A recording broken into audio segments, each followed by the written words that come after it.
This is the United States of America, the land of opportunity, the land of wealth, the land of freedom. Skyscrapers fill the sky, mansions sit behind locked gates, stores overflow with everything you could imagine. Yet, on sidewalks just a few blocks away, people sleep in tents. They didn't arrive there overnight, they weren't always there. But now, entire blocks are filled with them. Bright-colored tents, broken-down umbrellas, tarps tied to fences, all lined up in places where homes should be. This is not a rare sight anymore. It has become normal. In the richest country on the planet, hundreds of thousands of people live in tents. They sleep under bridges, in parks, behind parking lots, and beside highways. These tent encampments are the result of decades of neglect, bad policy, rising housing prices, and a growing divide between rich and poor. This is not a story of statistics. It's not about numbers. It's about people. People who once had homes. People who once had jobs. People who once had hope. Some cities have blocks completely taken over by these encampments. People walk through with their belongings in shopping carts, bicycles chained to trees, blankets hanging between poles for privacy. Barbecue grills used to cook basic meals. There's no running water. There's no heat. There's no plumbing. People use buckets as toilets. Garbage piles up. Rats come at night. Mosquitoes bite during the day. It's dirty, it's dangerous, and yet, it's all some people have. What's worse? Many of them used to live in real homes. Some had jobs just months ago. Some still work, doing deliveries, sweeping streets, cleaning houses. But even with income, it's not enough to afford rent. In America, missing one paycheck can mean disaster. A sudden illness, a car crash, a job loss, a rent increase, a death in the family. All it takes is one blow, and for some, there's no recovery. Once a person falls behind on rent, eviction can come quickly. After that, the options disappear. Shelters might be full, family might be far away, friends may not be able or willing to help. So, they get a tent, maybe from a charity, maybe from someone on the street, and they pick a spot, somewhere quiet, somewhere others are camping too. That becomes home. A few plastic bins to store clothes, a sleeping bag, maybe a blanket if they're lucky. They do the best they can with what they have. But living on the street isn't easy. Everything is harder.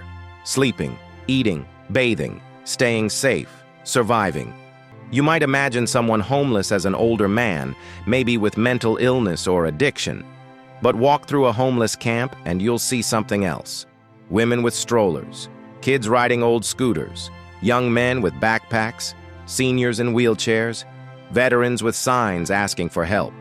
There's no one type of person who becomes homeless. It happens to people of all ages, races, and backgrounds. Some are recently homeless. Others have been living in tents for years. There are people who aged out of foster care with nowhere to go. People who lost everything after divorce or domestic abuse. People who spent their life working only to find their pension can't cover rent anymore. Many people in tents are employed. They work part-time jobs or side gigs but still can't afford rent, food, and transportation. A tent becomes the only option left. Imagine waking up in a tent, your back sore from the hard ground. You hear cars driving by, people talking, sirens in the distance. There's no alarm clock, just the sun heating your tent like an oven. You step outside, maybe your shoes are gone, maybe someone stole your last pair of socks, your clothes are dirty, you haven't showered in days, you're hungry but you don't have any food. You head to the shelter for a meal but the line is long, or it's closed. You walk several blocks to find a restroom. Some businesses won't let you in. Later, a city crew might show up and tell you to move. They call it a sweep. Your tent might be thrown away. Your clothes, too.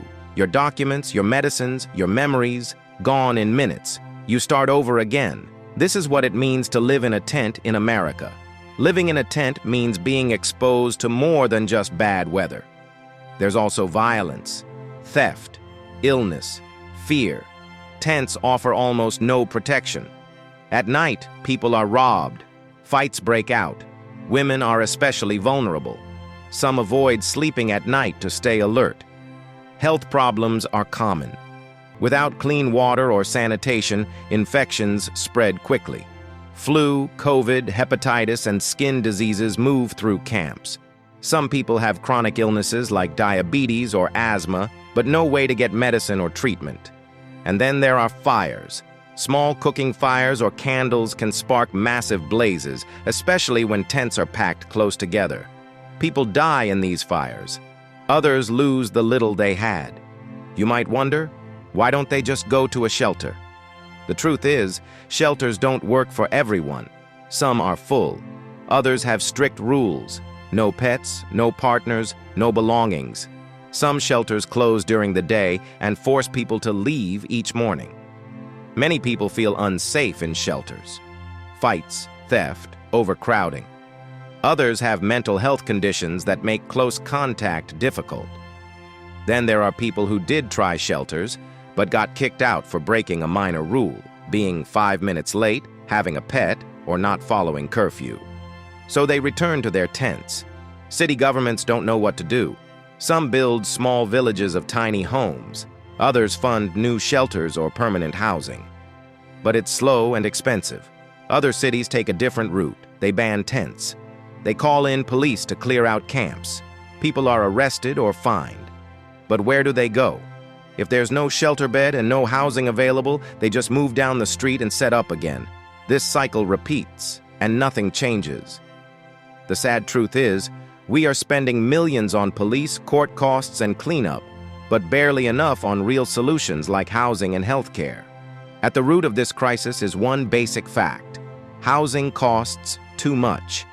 In cities like San Francisco or New York, even a small apartment can cost thousands of dollars per month.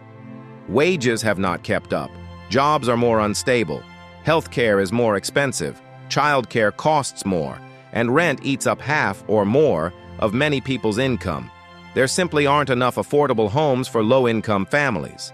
And the ones that do exist often have waiting lists that stretch for years. So when someone loses their home, there's nowhere to go.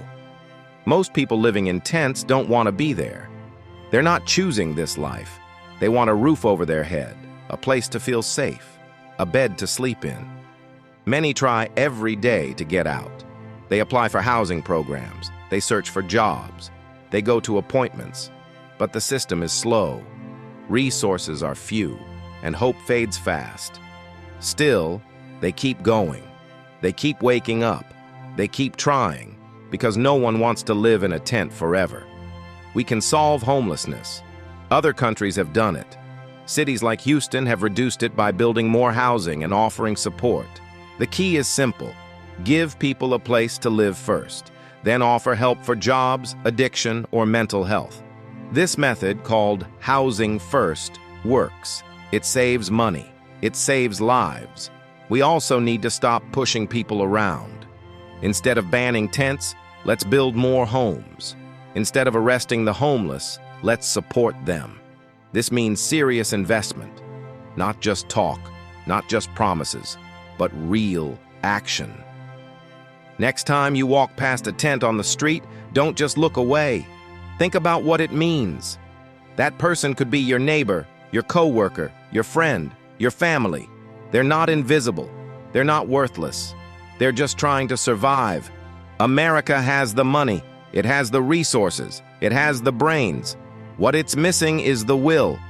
Until we decide that everyone deserves a home, tents will remain the shelter of the forgotten, and the crisis will only get worse.